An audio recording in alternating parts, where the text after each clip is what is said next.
Un saludo a todos nuevamente, seguimos en la unidad 3, ahora vamos a empezar la tercera parte donde vamos a ver todo lo relacionado con los pasivos vinculados a la prestación de servicios de terceros, especialmente lo que es remuneraciones y cargas sociales. Bueno, ¿qué son las remuneraciones y cargas sociales? Bueno, la ley de contrato de trabajo, en su artículo 21, la ley 20.744, establece que habrá contrato de trabajo cualquiera sea su forma o denominación, siempre que una persona física se obligue a realizar actos, ejecutar obras o prestar servicios a favor de otra y bajo la dependencia de ésta, durante un periodo determinado o indeterminado de tiempo mediante el pago de una remuneración. Las cargas sociales están asociadas a las remuneraciones y están vinculadas con ciertas prestaciones que están vinculadas al trabajo en relación de dependencia, como por ejemplo los descuentos que se le hacen a los empleados para la jubilación y los aportes que hacen los empleadores para la jubilación del empleado, y también conceptos similares relativos, por ejemplo, a la obra social o algunos otros conceptos que se deducen de las remuneraciones del personal o que, aunque no se deduzcan de las remuneraciones del personal, es obligación del empleador hacer pagos en relación o en proporción a esas remuneraciones que le paga a los empleados.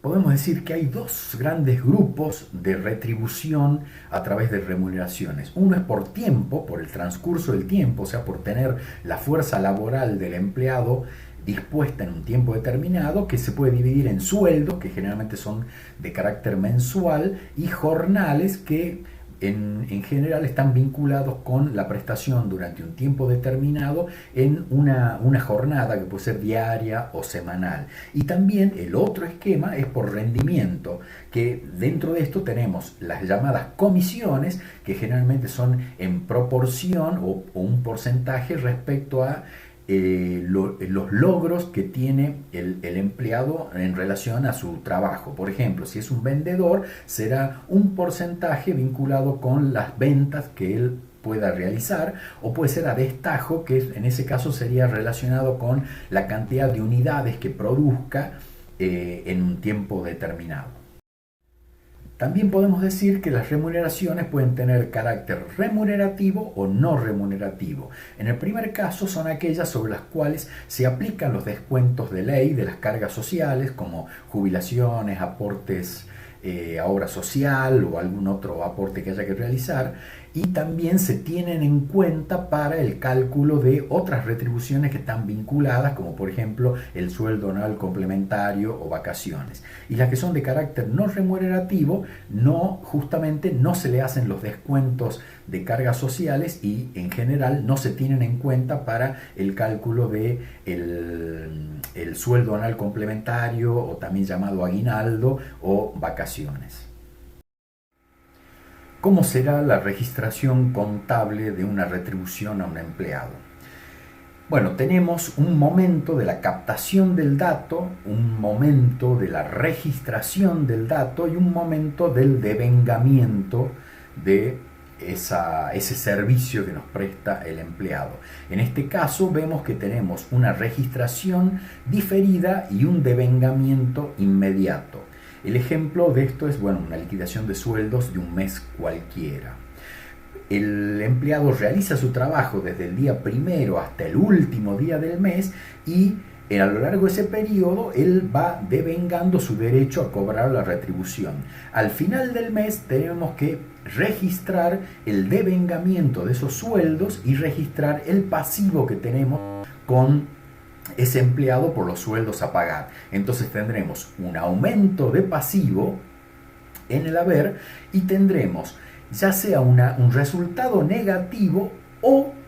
un aumento de activo si es que el sueldo de ese empleado está vinculado con la producción de los productos que fabriquemos en nuestra empresa y esos productos quedan en stock. Como vimos antes, esa retribución, en el caso de estar vinculada no solo con un servicio mensual, sino también con la elaboración de un producto, es parte del costo de ese producto. Esto lo vimos cuando vimos bienes de cambio en la unidad 2 de nuestro programa, vimos que todos los gastos necesarios, todos los costos necesarios deben ser incluidos en el activo de ese producto terminado. Las remuneraciones al personal forman parte de esos costos necesarios, por lo tanto, el débito puede estar en el activo, en la cuenta de productos terminados, o eventualmente en una cuenta de resultado negativo como sueldos y jornales, si por ejemplo se trata de un empleado administrativo o un empleado del sector comercial cuya retribución no va al costo del producto porque no participan de la elaboración del producto.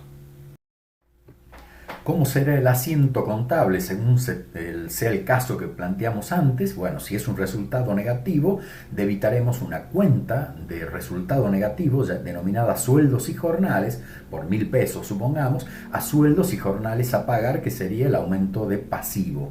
Si se tratara de un aumento en otro activo, como por ejemplo un producto terminado, también podría ser un producto que esté todavía en proceso de elaboración, será productos terminados, 1.000 pesos, a sueldos y jornales a pagar por 1.000 pesos, como se ve en el asiento. Bueno, ¿qué son las cargas sociales? Ahí tienen una definición de lo que es seguridad social para la Organización Internacional del Trabajo. Básicamente, las cargas sociales es todo el esquema de protección del trabajador y de su familia ante enfermedades, maternidad, enfermedades de tipo laboral, desempleo, invalidez, vejez, que sería el caso de las jubilaciones o pensiones, en el caso de muerte, todo lo que se refiera a las ayudas a sus familias y a sus hijos. Y eso forma parte de la retribución del trabajador, y generalmente tanto la empresa como el trabajador deben realizar aportes hacia la seguridad social para poder disponer de esa cobertura. Y en ese caso encontramos que denominamos aportes a los que realizan los empleados, o sea, la parte del sueldo que el empleador le retiene para entregar a los organismos de la seguridad social, se denominan aportes. Y en el caso de la porción que deben pagar los empleadores, que generalmente es proporcional al monto de la retribución del trabajador, se las denomina contribuciones. Entonces, las cargas sociales podemos dividirlas entre aportes, que es lo que hacen los empleados, y contribuciones, que es la parte que le corresponde a los empleadores. Bueno, ¿cómo sería la registración contable de los aportes que realizan los empleados? Como dijimos, estos aportes son una disminución de su retribución porque se les resta del sueldo que tienen a cobrar por los diferentes conceptos que tengan en relación a las contribuciones sociales. Entonces es como una operación permutativa en la que vamos a tener una disminución de pasivo en sueldos y jornales a pagar, porque no se lo vamos a pagar al empleado, debitamos esa cuenta de pasivo y acreditamos las respectivas cuentas de pasivo según el órgano al cual tengamos que realizarle el pago. Por ejemplo, aportes y contribuciones a depositar, que podría ser por la parte de jubilaciones, cuota sindical a pagar, que es la parte que el empleado aporta al sindicato, un seguro de vida a pagar. Ahí, bueno,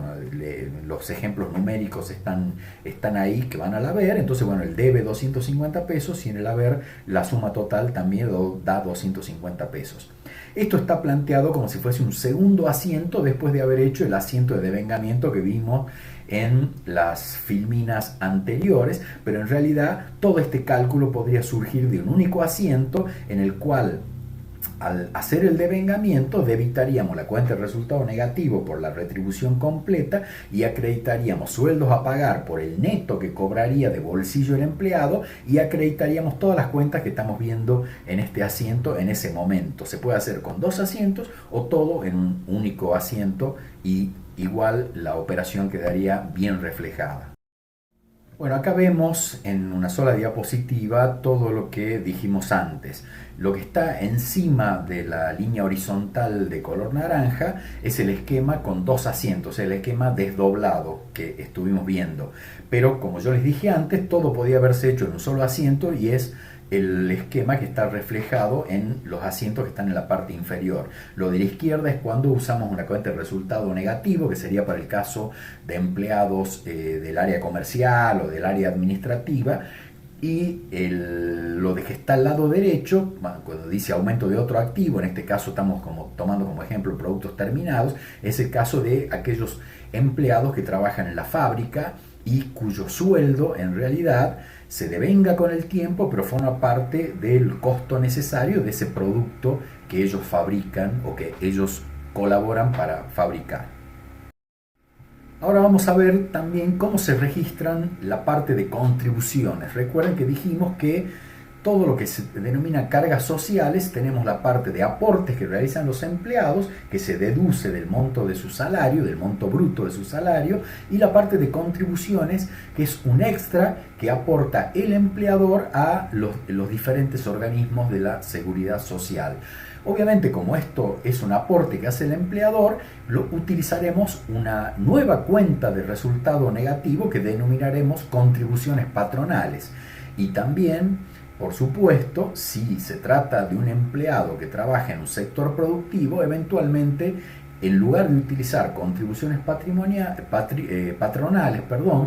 vamos a utilizar la cuenta correspondiente al activo en cuyo costo deberá ser incorporado este costo que está a cargo del empleador, y podría ser, para seguir el ejemplo anterior, también productos terminados. El esquema de devengamiento de las contribuciones patronales sigue un paralelo con el de las remuneraciones, o sea, de los sueldos y jornales de los empleados. Tenemos un momento de captación del dato, un momento de registración que es diferido, y un momento de devengamiento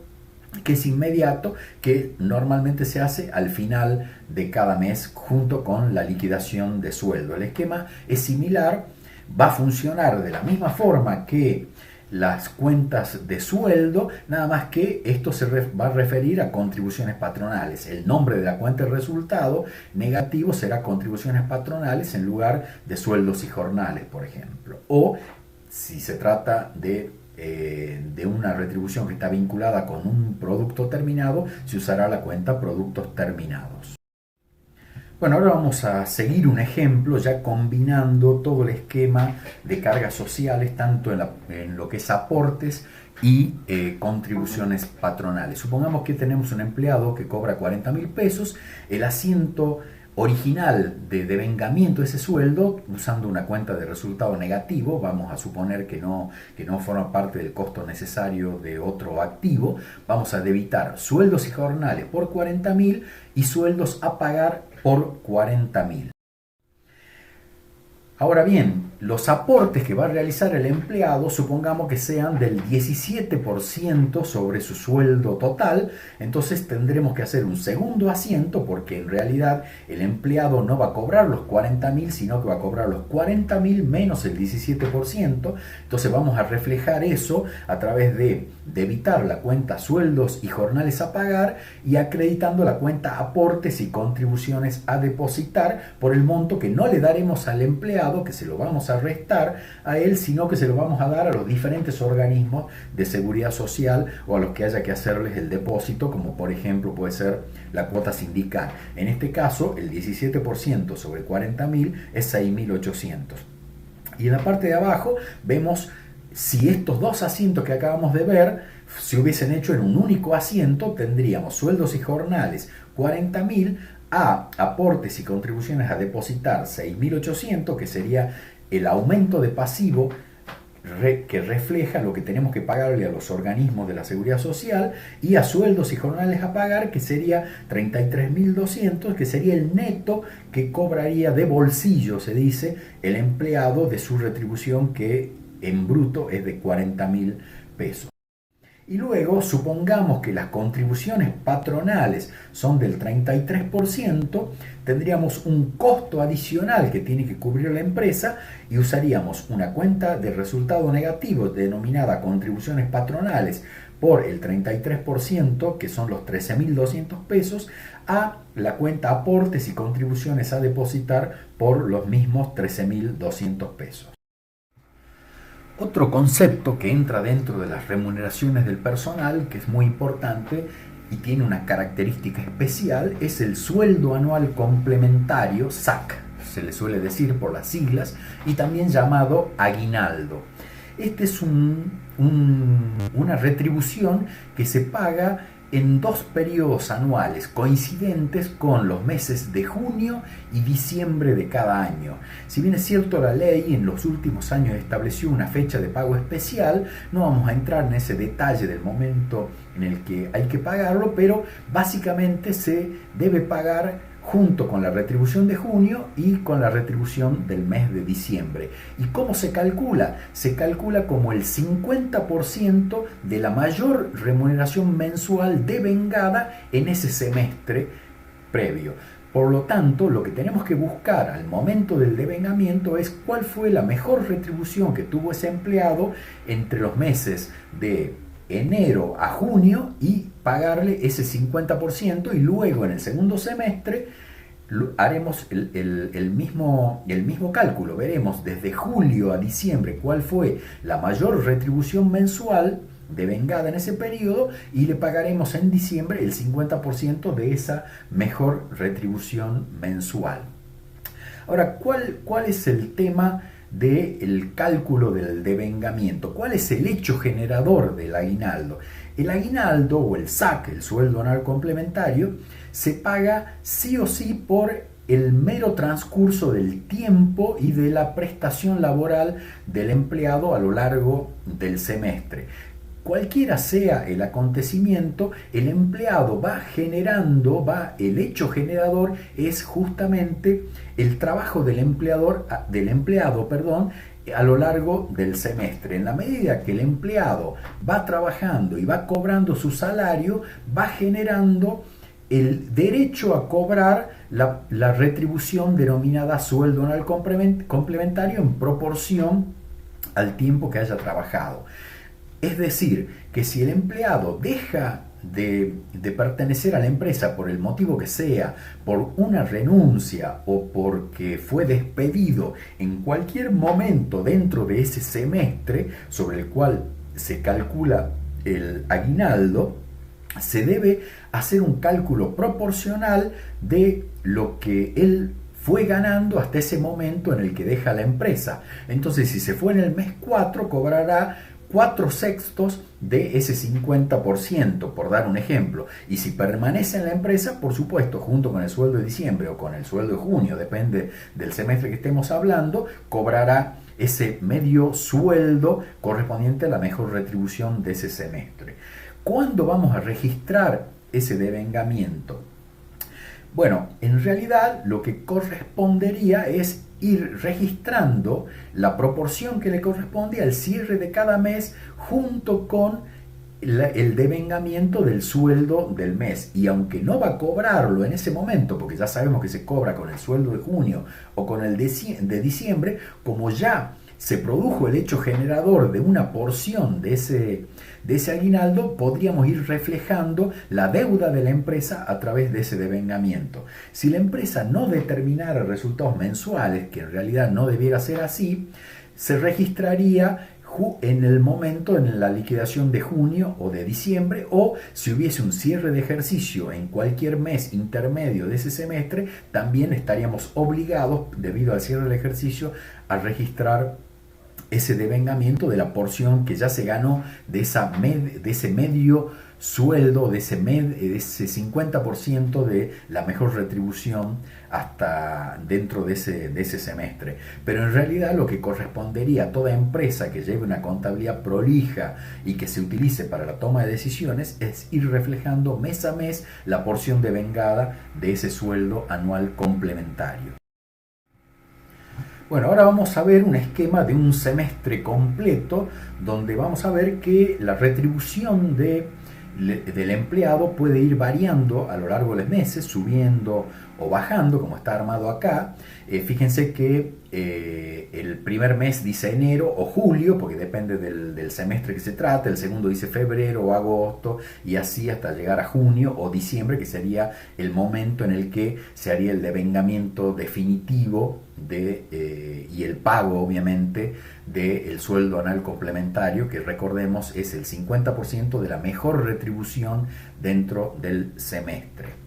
¿Cómo haríamos? Pasado el primer mes, que puede ser enero o julio, vemos que la retribución es de 1.200 pesos, por lo tanto, como el aguinaldo es la mitad de la mejor retribución y esa es la única conocida, va a ser 1.200 sobre 2, pero pasó un solo mes de los 6 meses, por eso será proporcionado en un sexto y eso nos da 1.200 dividido 2 da 600, que sería el monto proyectado del aguinaldo, pero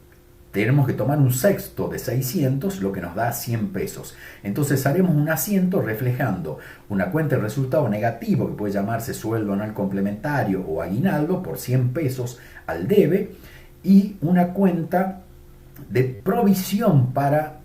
aguinaldo o provisión para SAC o sueldo anual complementario, que sería el pasivo, por 100 pesos. Usamos una cuenta de provisión porque se trata de un pasivo que tiene un cálculo certero, pero que ese cálculo debe ser ratificado en el momento en el que se haga efectivo el vencimiento y exigible el vencimiento de esa obligación. Por eso usamos una cuenta de provisión, no usamos una cuenta aguinaldos a pagar porque no sabemos si realmente ese va a ser el monto definitivo. Hasta este momento es el monto conocido que podemos calcular en base al sueldo que conocemos en ese momento, pero no sabemos si va a ser el mayor sueldo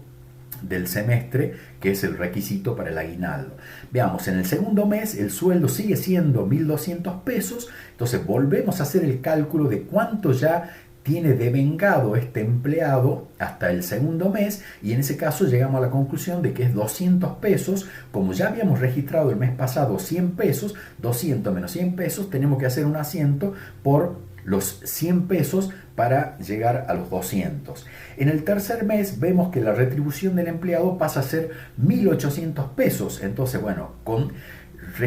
hacemos el cálculo para ver cuánto es el devengado hasta ese momento y llegamos a la cifra de 450 pesos. Como ya habíamos registrado 200 pesos hasta el mes pasado, lo que corresponde registrar en marzo o en septiembre va a ser la diferencia, 450 menos 200, 250 pesos, y ahí tienen el asiento. Pasamos al cuarto mes, donde la retribución baja y pasa a ser 1.500, pero como el SAC se calcula sobre la mejor retribución y la mejor retribución conocida es la de marzo o septiembre, que es de 1.800, seguimos calculando en base a 1.800, no en base a los 1.500 que cobró este mes. Y allí el cálculo nos da 600 pesos como acumulado hasta el cuarto mes. Si ya habíamos registrado 450 hasta el mes anterior, lo que tenemos que registrar ahora son 150 pesos adicionales y ahí van a encontrar el asiento. En el quinto mes la retribución es de 1.700, que no es la mejor retribución del semestre, que sigue siendo la de marzo / septiembre de 1.800, por lo tanto usamos los 1.800 para el cálculo. Ahí está el cálculo y nos da un devengado hasta el quinto mes de 750 pesos. Como ya habíamos registrado 600 pesos hasta el mes anterior, hacemos un nuevo asiento por 150 pesos. Y cuando llega el mes en el que ya se hace el cálculo definitivo, porque hay que pagar, que sería en junio o diciembre, ahí vemos que la retribución del empleado ahora es de 2.000 pesos, que es la mejor de todo el semestre. Por lo tanto, tenemos que calcular el devengamiento sobre la base de 2.000 pesos. Entonces, la mitad de 2.000 pesos es 1.000 pesos, ya está devengado 6 sextos, o sea, los 6 meses, por lo tanto, el devengado total tiene que ser 1.000 pesos. Como hasta el mes pasado ya habíamos devengado 750 pesos, haremos un asiento por 250 pesos y como ya conocemos el monto definitivo, lo que hacemos también es cancelar la provisión que veníamos llevando hasta el mes pasado para dejar reflejada ya la cuenta de pasivo definitiva, que se denomina SAC a pagar o aguinaldo a pagar o sueldo anual complementario a pagar por el monto total. Como tenemos aportes y contribuciones a depositar, allí vamos a deducir en este caso el 17%, siguiendo el ejemplo que veníamos de antes, y tendremos sueldos y SAC a pagar por 830 y aportes y contribuciones a depositar por 170 pesos. Y fíjense que en el debe me quedan los 250 pesos que devengamos en el mes de junio o diciembre, y tenemos la cancelación de la cuenta de provisión de 750 pesos, que equivale a lo que ya fuimos devengando en los 5 meses anteriores. Bueno, acá tenemos el mismo procedimiento que vimos antes con un ejemplo explicado en palabras, cómo va funcionando mes a mes el esquema del devengamiento del el aguinaldo o el sueldo anual complementario. Bueno, acá tenemos reflejado esquemáticamente lo que ya vinimos explicando. Primero es que usamos una cuenta de provisión para SAC o provisión para aguinaldo, y esa cuenta lo que va reflejando es el devengamiento que está bien calculado, que es el conocido hasta ese momento, pero sobre una deuda que no es exigible a la fecha. Se van acreditando mes a mes las provisiones calculadas, se debita los conceptos provisionados, se van incorporando total o parcialmente las liquidaciones de haberes, es decir, se transfieren los importes acumulados a las cuentas que muestran las deudas de vencimiento inmediato. El saldo de esta cuenta, por los periodos que van de enero a mayo o de julio a noviembre, corresponde siempre al SAC devengado, pero que no son liquidados. Y en el mes de junio o en el mes de diciembre, cuando el SAC está liquidado, su saldo se cancela, y lo que se registra es ahí sí la cuenta de pasivo de SAC a pagar o aguinaldo a pagar. Bueno, como veíamos en el esquema de remuneraciones, veíamos que la empresa también, por los sueldos a los empleados, tenía que hacer sus contribuciones patronales. Bueno, sobre el sueldo anual complementario o aguinaldo o SAC, como quieran llamarlo, también el ente tiene la obligación de realizar contribuciones patronales. En este caso, siguiendo el ejemplo anterior, si las contribuciones patronales fuesen del 33%, debemos, junto con el devengamiento del aguinaldo, ir haciendo el devengamiento de las contribuciones patronales y reflejando ese pasivo a través también de una provisión de contribuciones patronales, pero ahora sobre el aguinaldo. El esquema está acá, el procedimiento es exactamente el mismo, porque en definitiva, que el mismo, me refiero al mismo procedimiento que aplicamos para el devengamiento del aguinaldo, del sueldo anual complementario a lo largo de cada uno de los 6 meses de cada semestre, como vemos ahí, enero, julio, febrero, agosto, etcétera, etcétera, y en función del cálculo que ya hicimos de la provisión para SAC, aplicándole el 33%. No vamos a poner en el detalle de ver cada cálculo, cada asiento, porque el esquema es similar, nada más que acá la cuenta de pérdida que refleja este resultado negativo es la cuenta contribuciones patronales sobre SAC, y la cuenta de pasivos se va a llamar provisión para contribuciones patronales sobre SAC, la cual, al igual que hicimos con la cuenta de aguinaldos, esa cuenta de provisión se va a cancelar en el mes de junio o en el mes de diciembre, y ahí ya va a aparecer el cálculo definitivo de la cuenta aportes y contribuciones a depositar, que es el monto que en definitiva se va a pagar. Bueno, acá está el esquema explicado sin el ejemplo numérico de cómo sería el procedimiento de cálculo, pero básicamente es aplicarle el porcentaje de las contribuciones patronales a el monto calculado mes a mes de provisión para el aguinaldo. Bueno, acá está explicado el esquema, que es exactamente igual que el esquema de la provisión para el aguinaldo, nada más, o para el SAC. Nada más que esto está referido al otro costo que está asociado a esta retribución, que son las contribuciones patronales que deben pagarse sobre el aguinaldo. Sabemos, como en el caso anterior, que durante los 5 primeros meses del semestre se utiliza la cuenta de previsión,